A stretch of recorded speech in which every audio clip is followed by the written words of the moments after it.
안녕하십니까. 종합시다 마키론 저자 고우석입니다.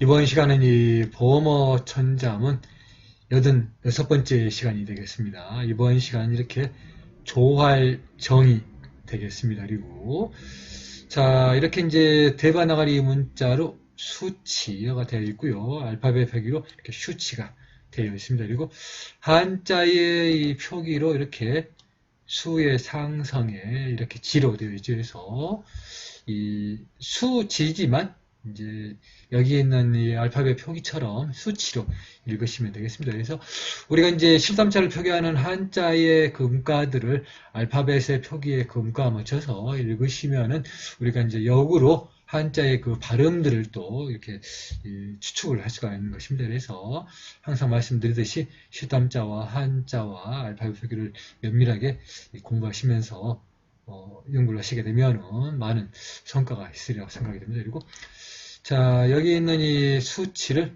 실담자로 한번 써보도록 하겠습니다.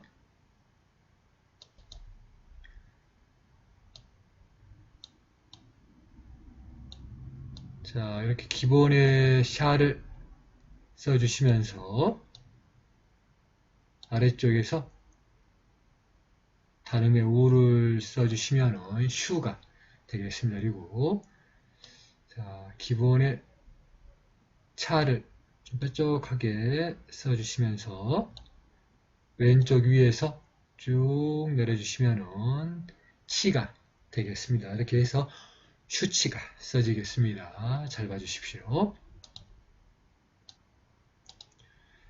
자, 동국정운의 표기로 보면은 이렇게 정의 거성의 2권의 11페이지로 나와 있습니다. 그리고 이 전서의 채로 보면은 글자가 이렇게 써지겠습니다. 그리고 이 근문의 글자체로 보면은 또 이렇게 글자가 써지겠습니다. 그래서 이 근문의 체와 또 전서의 체와 또 각종의 또 자체들이 굉장히 많습니다. 그 많은 자체들을 이 현대의 필체를 구현하기는 어렵긴 하지만 또 우리가 이제 이런 필체들을 자꾸 익힘으로 해서 고전 작품을 보는데 상당히 도움이 됩니다. 그래서 이 아무래도 이제 현대의 해석체만 가지고 많은 고전 작품을 본다는 게 좀 어렵습니다. 그리고 실제의 아직 현대 필체로 되지 않는 많은 이런 글자체가 많습니다. 그래서 다양한 이 고전의 작품들을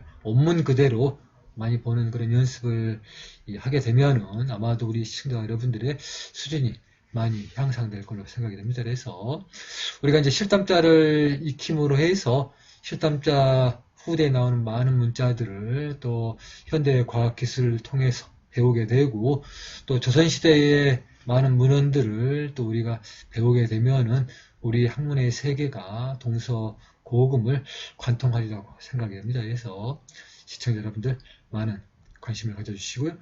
자, 다음으로 이 몽고 자원에서 보도록 하겠습니다. 이렇게 파스파 문자로 글자가 이렇게 써지겠습니다. 그리고 자, 이렇게 이 부분의 글자가 이렇게 ts의 음가를 가지겠습니다. 실담자에서는 이렇게 시로 써지는 이렇게 차의 음가를 가진다고 보시면 되겠습니다. 그리고 자, 가운데의 이 표기가 이렇게 이가 되겠습니다. 그리고 자, 그리고 여기에 발음이 이제 이렇게 NG의 응의 발음이 된다고 보시면 되겠고요.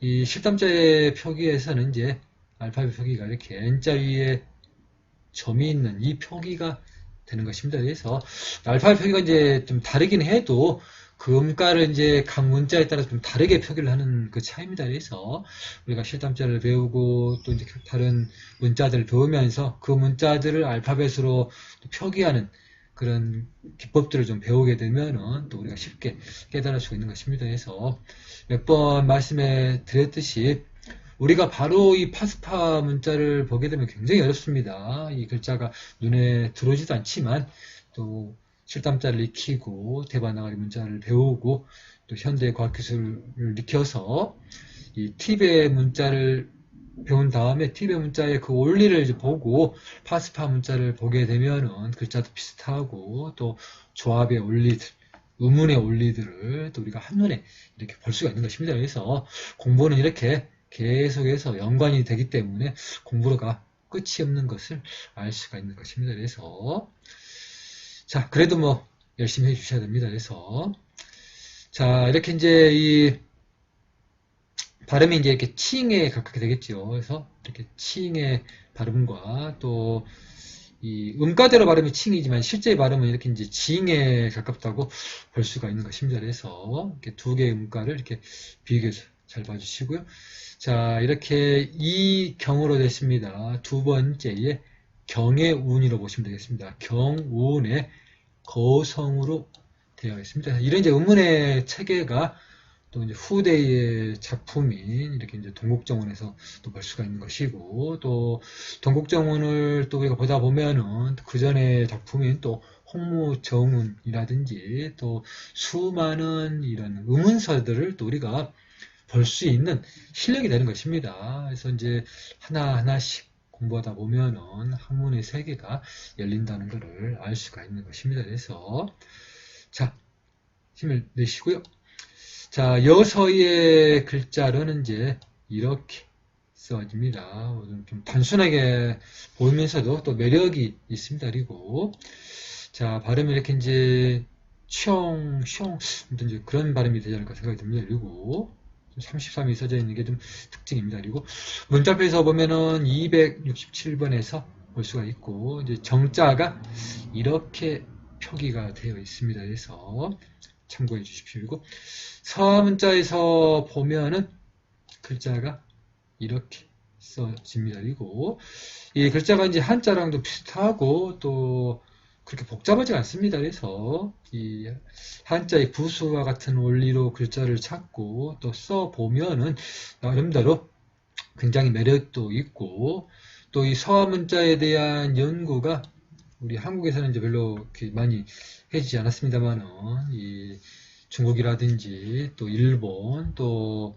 이 서양 학자들이 또 많이 연구를 했습니다. 그렇기 때문에 그 연구의 성과를 가지고 또 우리가 이제 또 거꾸로 또 공부를 하다 보면은 서문자도 차츰차츰 눈에 들어오고, 또 이 서문자로 된 많은 작품들을 또 언젠가는 또 우리가 또 접하면서 또 읽을 수가 있지 않겠습니까? 그래서 관심을 가져야 되는 문자 중에 하나입니다. 그래서 자, 발음은 이렇게 이제 니에 가깝게 되지 않을까 생각이 됩니다. 그리고 이렇게 이 문자표에서 보면 4525번에서 볼 수가 있습니다. 그래서 자, 오늘은 여기까지 준비했습니다. 시청해주셔서 감사합니다.